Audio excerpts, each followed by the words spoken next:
यहाँ पे देखो केस स्टडी की,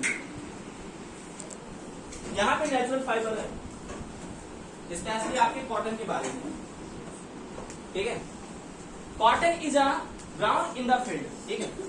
आपने कॉटन का प्लांट देखा होगा, ठीक है। इसको जो है तो खेतों में लगाया जाता है, उसको उगाया जाता है, उसकी खेती की जाती है, ठीक है। Cotton plants are usually grown at places having black soil and warm climate, ठीक है। कॉटन की जो खेती होती है, इसको जो प्लांट्स का जो ग्रोइंग किया जाता है, इसको सबसे ज्यादा जो ब्लैक सॉइल होता है, ठीक है, काले कलर की जो मिट्टी होती है वहां पे, और उसके साथ साथ जो वार्म क्लाइमेट होता है, जहाँ का एनवायरमेंट हमेशा गर्म रहता है, क्या रहता है, गर्म रहता है, गर्मी हल्का बना रहता है, वहां पे इसको उगाया जाता है, ठीक है।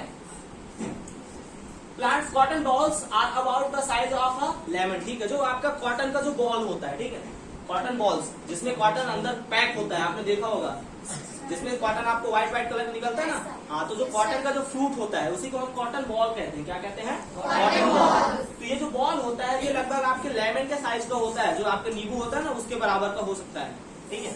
आफ्टर मैच्योरिंग, जब वो मैच्योर हो जाता है, द बॉल्स बर्न, ठीक है, वो बॉल जो होता है वो ब्रस्ट हो जाता है, फूट जाता है, ठीक है। And open and the seed covered with cotton, ठीक है। जो आपका सीड होता है इस कॉटन बॉल का, उसके अंदर जो सीड होते हैं पूरे फाइबर्स से कवर्ड होते हैं, ठीक है। जब आप उसको निकालोगे तो उसको पूरे फाइबर्स को साइड करोगे, फिर अंदर से सीड निकालोगे, आपने किया भी होगा, ठीक है।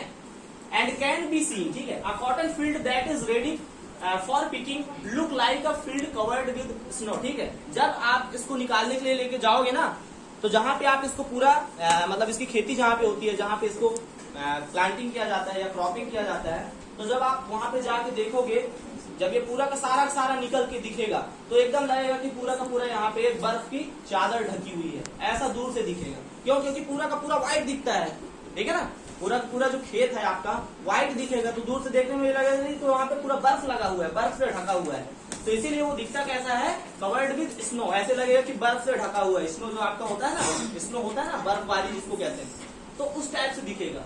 From these balls cotton is usually picked by hand, ठीक है। तो इनके जो बॉल्स होते हैं प्लांट से, इनके बॉल्स से आपका हाथ के द्वारा, जो आपके इसके फार्मर्स होते हैं, जो किसान होते हैं, जो पर्टिकुलरली आपके कॉटन के लिए काम करते हैं, हाँ, ऐसे दिखेगा, ठीक है। जो कॉटन के लिए काम करते हैं वो सिर्फ और सिर्फ इसी के लिए काम करते हैं, तो क्या करेंगे वो लोग जो होते हैं, इस कॉटन फील्ड से जाकर के उसको हाथ से पूरे सारे प्लांट से निकाल लेते हैं इसको, ठीक है। Fibre are then separated from the seeds by combing, ठीक है। अब इसको कॉम्बिंग की प्रोसेस की जाती है, इस कॉम्बिंग प्रोसेस से जो सीड होता है उसको इसके फाइबर से अलग कर लिया जाता है। पहले जाते हैं खेत में, खेत से सारा का सारा जो व्हाइट कलर का जो आपका कॉटन होता है उसको निकाल लिया जाता है हाथ से पकड़ पकड़ के, ठीक है। और उसके बाद उसको लाया जाता है, और उसके बाद उसके बीच से, मतलब उसका जो सीड होता है ना, उसको उसके उस कॉटन के फाइबर से अलग किया जाता है, तो उसको कहा जाता है कॉम्बिंग। क्या कहा जाता है? Combing. This process is called ginning of cotton, ठीक है। यानी कि ये जो आपका सीड होता है, ये देखो पहली चीज तो यह है, जो निकालने का तरीका होता है उसको हम कहते हैं कॉम्बिंग, लेकिन ये जो प्रोसेस होता है सीड को निकालने का उसके फाइबर से, दैट इज कॉल्ड गिगिंग। उसको क्या कहते हैं? Ginning, right, that is called ginning. यानी आपका जब separation of seed from the cotton fibre या कॉटन वूल, आप इसको क्या कहते हो? Ginning. And ginning was traditionally done by hand. जो आपका गिनिंग होता था, यानी कि आपका जो कॉटन का जो फाइबर होता था उससे जो सीड को पहले हाथ से निकाला जाता था, इसीलिए एक ट्रेडिशनल मेथड था। कौन सा मेथड था? ट्रेडिशनल, परंपरागत जिसको बोलते हैं। लेकिन आज के डेट में ये जो गिनिंग हो गया है ये मशीन के द्वारा भी होने लगा है। उसको कितना आदमी करेगा? दुनिया में इतने ज्यादा लोग होते जा रहे हैं, तो कपड़े की डिमांड तो बढ़ रही है ना, तो अगर हाथ से कोई निकालेगा तब तो पूरा साल गुजर जाएगा, निकाल ही नहीं पाएगा। तो अब इंसानों ने क्या सोच लिया, अरे मशीन से निकालो, जल्दी जल्दी होगा, ठीक है। तो अब ये जो प्रोसेस हो गया है वो मशीन के द्वारा होता है, ठीक है। So these days machines are also used for ginning. Jute fibre is obtained from the stem of the jute plant, ठीक है। जूट प्लांट भी आपने देखा होगा, ठीक है। ये यहाँ पे देखो, ये जूट का प्लांट है, ऐसा होता है, ठीक है। इस जूट के प्लांट से जो है, इसके स्टेम से सारी पत्तियां होती है, साइड में निकाल दिया जाता है और इसको लेकर के पानी में डुबा दिया जाता है करीब 1 वीक के लिए, ठीक है। काटने के बाद उस पूरे का गट्ठा बना करके और उसको लेके पानी में डाल देते हैं। फिर क्या होता है, ये जो सड़ जाता है, ये क्या हो जाता है? सड़ जाता है। तो सड़ने के बाद इसके ऊपर की जो स्टेम की जो बार्क होती है, छिलका, उसको निकाला जाता है, ठीक है, जूट प्लांट से। And it is cultivated during the rainy season, ठीक ना। मोस्टली जो ये इसका कल्टीवेशन होता है यानी खेती जो की जाती है जूट प्लांट का, वो रेनी सीजन में किया जाता है, मतलब उसको रेनी सीजन में इसको बोया जाता है, ठीक है। In India jute is mainly grown in West Bengal, Bihar and Assam, ठीक है। हमारे इंडिया में जो जूट की खेती होती है वो वेस्ट बंगाल में की जाती है। Okay, so the jute plant is normally harvested when it is flowering stage, ठीक है। इसकी जो हार्वेस्टिंग होती है, इसकी जो कटाई होती है, जब ये फ्लावरिंग स्टेज होती है, जब इसमें फ्लावर आने लगते हैं, उसी टाइम पे इसको काट लिया जाता है, ठीक है।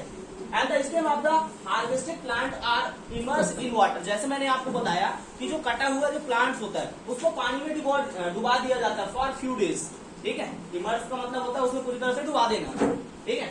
And the stem rotted fibres are separated by hand, ठीक है। जो आपका स्टेम होता है उसके चारों साइड, उस स्टेम के चारों साइड रोटेड मतलब लिपटा हुआ, रोटेड का मतलब लिपटा हुआ, चिपका हुआ उस पर्टिकुलर स्टेम से, उसको हाथ से निकाला जाता है, ठीक है। तो ये आपकी जो प्रोसेस होती है आपका जूट फाइबर्स को और कॉटन फाइबर्स को निकालने का और उसकी प्रोसेसिंग करने का, ठीक है। उसके बाद उसको कैसे आपका फैब्रिक में कन्वर्ट करना है। तो सबसे पहले आपका फाइबर होगा, फिर यार्न बनाएंगे, फिर उसके बाद उससे फैब्रिक। कौन कौन सा तरीका है, मतलब क्या स्टेप्स क्या क्या है? फाइबर, ठीक है। अब आपको ये भी याद करना है कि जो आपकी गिनिंग होती है, सॉरी गिनिंग जो होती है ये क्या होती है, कि कौन सी प्रोसेस होती है, ठीक है। तो जो कॉटन फाइबर्स होता है, ठीक है, तो उसके सीड को सेपरेट करना, that process is called your ginning, ठीक है ना। ओके, अब यहाँ पे देखो कुछ क्वेश्चंस है, इसमें कुछ रीलिंग भी आता है, ठीक है। देख लेना कहीं पे लिखा होगा तुम्हारे बुक में, रीलिंग भी एक होता है, ठीक है। ओके, अब देखो यहाँ पे क्या है, the size of lemon approximate the fruit of the cotton plant, ठीक है। Which part of the jute plant produce jute, stem. The soil type on which cotton plant is usually grown, black, ठीक है। Black and alluvial, ठीक है। Black and alluvial में होता है, वैसे तो ब्लैक है लेकिन इसमें भी हो जाता है, ठीक है ना। तो आप ब्लैक को याद रखो, एल्यूवियल को भी छोड़ दो, ठीक है ना। तो ब्लैक में मोस्टली आपका ग्रो करता है।